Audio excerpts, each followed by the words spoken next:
Bom dia, pessoal! Eu estou fazendo esse vídeo para explicar as mudanças que serão feitas no SIGA, primeiro no back-end, depois no front, para termos uma política de acesso mais robusta. Mas primeiro vamos entender como funciona hoje a política de acesso do SIGA, que é bem simples. Basicamente, essa política é feita por um encadeamento de 3 perguntas feitas do lado do back-end. A primeira pergunta, é conteúdo de acesso restrito? É respondida pela classe, entidade, que está sendo trabalhada no controller. Todo dado que é relativo a um cliente precisa ser de acesso restrito. E os dados gerais de tipos e outras informações que servem para a organização do SIGA não precisam ser de acesso restrito. A classe que representa o cliente é o melhor exemplo de uma entidade com acesso restrito. Isso porque não faz sentido um cliente ter conhecimento da existência dos demais clientes. Então, assim, como é possível ver por esse trecho aqui que eu vou destacar, a classe é de acesso restrito quando ela implementa a interface acesso restrito. Vou pular aqui os detalhes sobre a implementação dessa interface, porque explicar isso não é o objetivo desse vídeo. Um exemplo de classe que não tem acesso restrito para determinados usuários é o status ocorrência. Uma ocorrência ela pode estar aberta, pode estar em manutenção, resolvida, adiada. E esse dado ele é de interesse de todos os usuários do SIGA, independente do cliente que estiver usando o sistema. A segunda pergunta é a mais fácil de ser respondida. O usuário que está tentando acessar é administrador? Cada usuário está associado a um único perfil de acesso no SIGA. Isso é assim agora e vai continuar assim com a nova implementação da política de acesso. Nós temos no sistema o perfil de administrador, que é aquele com ID igual a 1. Se o usuário for desse perfil, ele é, portanto, um administrador. Para qualquer outro perfil, a resposta a essa pergunta sempre é não. Só para esclarecer, essa segunda pergunta ela vai deixar de fazer parte da implementação da política de acesso do SIGA com as mudanças que estão por vir. Isso porque as permissões de acesso de um administrador serão analisadas da mesma forma que para qualquer outro perfil. A diferença é que o administrador provavelmente vai ter permissão de fazer tudo no sistema, enquanto que os demais perfis vão ter uma parcela das permissões existentes. Por fim, a terceira pergunta, é conteúdo do cliente do usuário? Tem a função de selecionar o conteúdo que vai ser apresentado como resposta pelo controller. Quando é o administrador que pede para acessar ou modificar os dados do SIGA, ele tem permissão de fazer isso para qualquer dado do sistema. Agora, se não é o administrador que está solicitando acesso aos dados, o SIGA precisa tornar esse acesso possível somente aos dados do cliente do usuário que está fazendo a requisição. No momento, esse controle ele é feito em 2 pontos do sistema. No caso da consulta de dados via um GET geral, o registro do controller ele passa o ID do cliente do usuário logado para restringir a consulta aos dados desse cliente, ou passa nulo caso não exista essa restrição.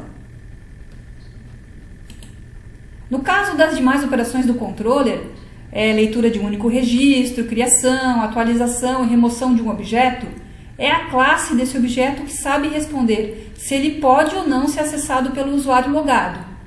E esse controle ele é feito pelos 2 métodos que são implementados pela interface acesso restrito, que é o GET proprietário e o GET carry acesso restrito objeto.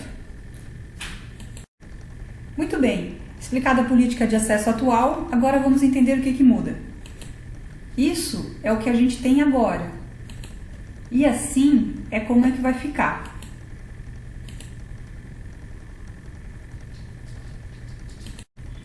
O SIGA passa a ter um conjunto de permissões de acesso, sendo que cada permissão pode servir para back-end, para front ou para ambos. Essas permissões elas estão gravadas num arquivo PHP do back-end e são associadas, todas ou parte delas, a cada um dos perfis de usuários e a cada usuário do sistema.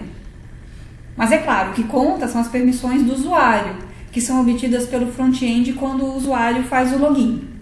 Então, nessa tela, por exemplo, a gente está hipoteticamente vendo 4 permissões, A, B, C e D, sendo que o perfil de administração tem todas as permissões, o gestor tem uma parte delas e o perfil leitorista tem somente uma. E daí cada usuário ele pertence a um perfil, então inicialmente ele recebe as permissões daquele perfil, mas isso pode ser editado. Então no fim das contas ele pode ter as mesmas permissões do perfil ou alteradas, mais, menos, daí não importa, a alteração é feita de forma customizada para cada usuário. O arquivo PHP de permissões ele está na pasta Source, Service, Permissions, com o nome permission.php. A branch com essa estrutura de arquivos, ela deve ser colocada em produção em breve. No momento ela está só no ambiente de testes. O PHP ele contém uma lista com todas as permissões que são constantes string.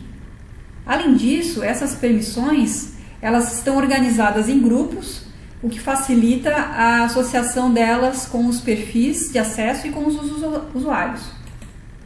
O back-end ele tem 2 chamadas get que retornam as permissões. A primeira delas, que é a mais simples, é o get permissions, que vai retornar então a lista com todas aquelas permissões dispostas aqui como um array. A outra chamada, ela retorna as permissões organizadas em grupos. Ela é a groups and permissions. Então, cada permissão ela está dentro de um grupo. O grupo contém uma ou mais permissões. Além disso, para exemplificar o retorno do usuário com a mudança da política de acesso, eu mostro aqui um post que autentica o usuário, no caso o usuário developer, tá? Que é o mesmo comando usado para fazer o login no front-end Siga, certo? Então o retorno é esse. Ele é um usuário developer do perfil administrador do sistema e ele contém as 212 permissões do sistema. E repare que no caso o developer ele manteve as 212 permissões que existiam no seu perfil, que é o que aparece aqui no campo permissões. Como vocês sabem, o back-end do Siga utiliza o Registros Controller como uma camada abstrata que resolve em alto nível as regras de negócio das 4 operações REST da API, que são o list, o create, o update e o delete.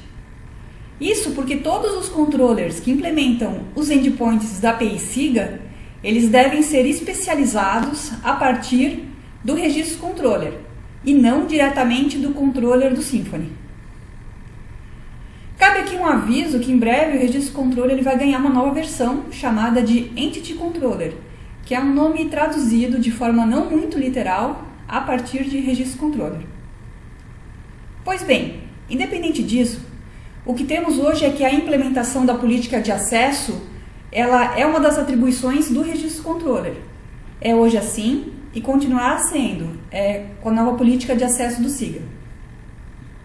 Isso significa que quando vocês desenvolverem um novo controller, vocês não vão ter que se preocupar com a implementação da política de acesso do back-end do Siga. A única preocupação de vocês vai ser com a forma como a classe do novo controller se relaciona com o cliente que está logado, que precisa estar expressa nos 2 métodos da interface acesso restrito que eu mostrei antes no vídeo. Fora isso, só é preciso respeitar uma regra sintática para nomear as permissões de acesso do seu controller. A regra é simples e é a seguinte: a constante string que representa uma permissão de acesso, ela deve ser o nome do controller, sem a palavra controller, escrito todo em letra minúscula, seguido de um underscore, seguido da permissão, tudo isso em letra minúscula.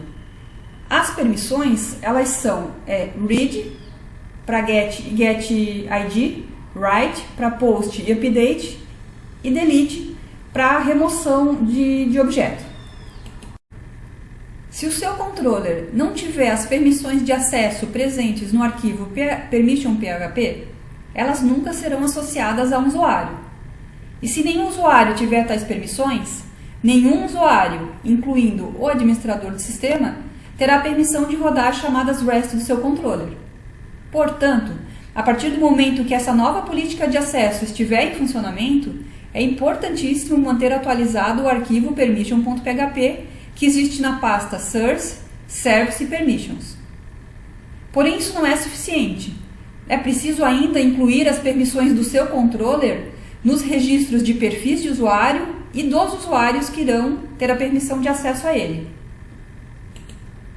A ideia inicial é que isso seja feito por migration, para seguirmos o padrão de deploy do SIGA. Eu estou pensando em incluir no módulo de perfis de usuários, no front-end, naquela seção de developer, alguma forma alternativa de atribuir a um perfil e a todos os usuários deste perfil um conjunto específico de permissões recém-incluídos no sistema. Essa é uma tarefa que vai repercutir para todos os devs, então eu aceito sugestões para fazer acontecer da forma mais simples possível. Pois bem, pessoal, então agora para finalizar, eu quero apresentar para vocês a minha ideia do que a gente precisa fazer de agora para frente para poder dar encaminhamento à implementação dessa nova política de acesso de usuário SIGA. Então, no momento, a gente tem essa implementação simples da política, né? Que, conforme eu falei, o administrador ele pode tudo e os demais perfis eles têm o acesso limitado ao cliente daquele usuário. Então, o próximo passo, e por próximo passo entenda-se algo que eu irei fazer já nessa semana, a ideia é colocar no ar, no SIGA, as chamadas de GET para permissions e groups and permissions já no ar, para que a gente consiga também trabalhar com o campo permissões no retorno de perfis de acesso e de usuários. Além disso, o módulo de perfis de acesso e de usuários do front, ele já vai estar pronto também para editar as permissões de acesso. Mas por enquanto, nessa semana, a ideia é não fazer mudança nenhuma no registro controller, o que significa que a gente ainda vai manter a política de acesso atual. Daí, num segundo momento, já mais adiante, a ideia é trabalhar em cima das restrições para o back-end. Então, a mudança tem que ser feita no registro controller e lá, talvez, nesse momento também já no entity controller, para restringir o acesso às operações CRUD conforme as permissões do usuário que está autenticado na chamada. Mas para isso acontecer, esse processo de atualização do arquivo permission.php e das atribuições de novas permissões aos usuários do SIGA, ele deve estar discutido e internalizado por todos nós da equipe de devs, certo? Então até lá eu acho que a gente de repente tem ainda coisas para discutir a esse respeito. E no final da linha, né, a gente também terá o front com esse acesso restrito conforme as permissões do usuário. E daí vai caber ao desenvolvedor de cada um dos módulos do front fazer as mudanças, né, no template em conformidade com as permissões do usuário logado. Pessoal, eu quero agradecer muitíssimo a vocês que assistiram esse vídeo e gostaria de contar com o apoio de todos para que a implementação da nova política de acesso de usuários possa chegar à versão de produção do SIGA sem ocasionar nenhum prejuízo ao bom funcionamento do sistema, tá? Então, novamente, muito obrigada.